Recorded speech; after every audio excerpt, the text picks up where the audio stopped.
બીજું અહીંયાથી કોઈ પણ ઇનામ વગર નહીં જાય, બધાને અમે જે લોકો આવે છે ને કંઈક ને કંઈક આપશે. રેડિયો રાજકોટ 89.6 FM એમાં આપ સૌનું સ્વાગત છે.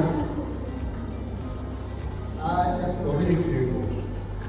કોમ્યુનિટી રેડિયો એટલે સમાજનો રેડિયો, સામુદાયિક રેડિયો, કોઈ એક વ્યક્તિનો અમે ટ્રસ્ટ ચલાવીએ છીએ, મનુભાઈ તારાબેન મેમોરિયલ ફાઉન્ડેશન. આ ટ્રસ્ટનું એક સામાજિક કામ કરે, એટલે સામાજિક કામમાં આ રેડિયો ચલાવીએ છીએ. આ રેડિયો દ્વારા રાજકોટ આખો પરિવાર છે, અને આ પરિવાર આપણો જે છે એ બધા ભેગા મળીને કામ કરે. એટલા માટે આવી ઇવેન્ટ પણ જોવી, બધા લોકો કનેક્ટ કરવા, અને ખાલી રેડિયો વાગતો રહીએ ને કોઈ કનેક્ટ ન થાય તો ન ચાલે. એટલે આ કનેક્ટ થાય એકબીજા, એટલા માટે આ રેડિયો રાજકોટ. હવે તમારે તમારા મમ્મી સાથે નહીં પણ કોઈ બીજાની મમ્મી સાથે સેલ્ફી પડાવીને લઈ આવવાની છે.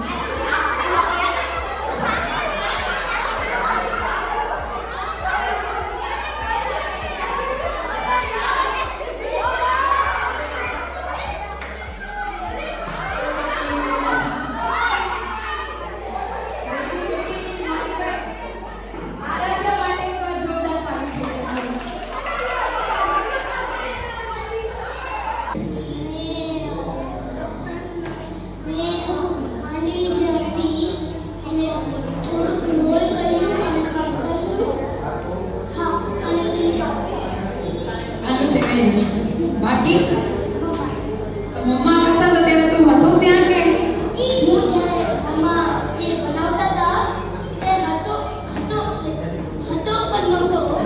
મને મારી બંને દીકરીઓને એક્ટિવ કરવાનું બહુ સારું એવું ચાન્સ મળ્યું છે. દીકરીઓ સાથે ટાઈમ સ્પેન્ડ કરવાનો ચાન્સ મળ્યો છે. છોકરીઓને પણ ખબર પડે કે પોતે પોતાની જાતે કોઈ મોટી પ્રશ્નો પૂછે તો જવાબ આપી શકે. અને લાઈક મારી નાની દીકરી પણ આને હેલ્પમાં જ હતી. બપોરે 2.5 કલાક આ લોકો બે મોમોઝ બનાવવામાં કર્યા છે, પણ એ લોકોને ક્યુરિયોસિટી કે લાઈક અમારે કંઈક કરવું છે.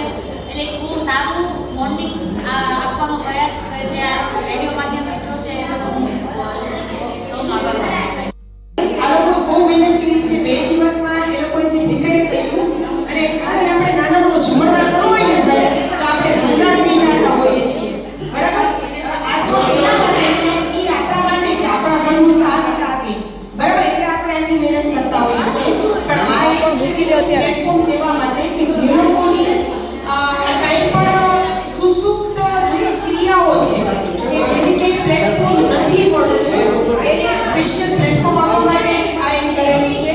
Thank you very much team, અને મને ખૂબ આનંદ આવ્યો કે હું આ ટીમનો એક પાર્ટ બની શકી. Thank you very much.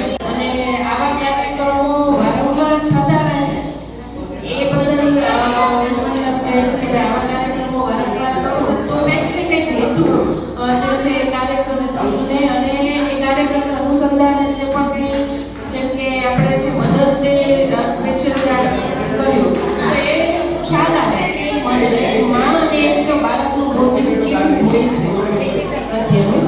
અને આવા જ કાર્યક્રમો રાજકોટ રેડિયો જે 89.6 બરાબર તો ખૂબ જ પૂર્વક આ બધા કામ કરતા રહે. અને એમાં અમારી પણ ક્યાંક સહયોગની હોય તો અમે ગમે ત્યારે કાર્યક્રમો માટે અને મદદ માટે જે છે સમાજ કલ્યાણની મદદ માટે અમે ગમે ત્યારે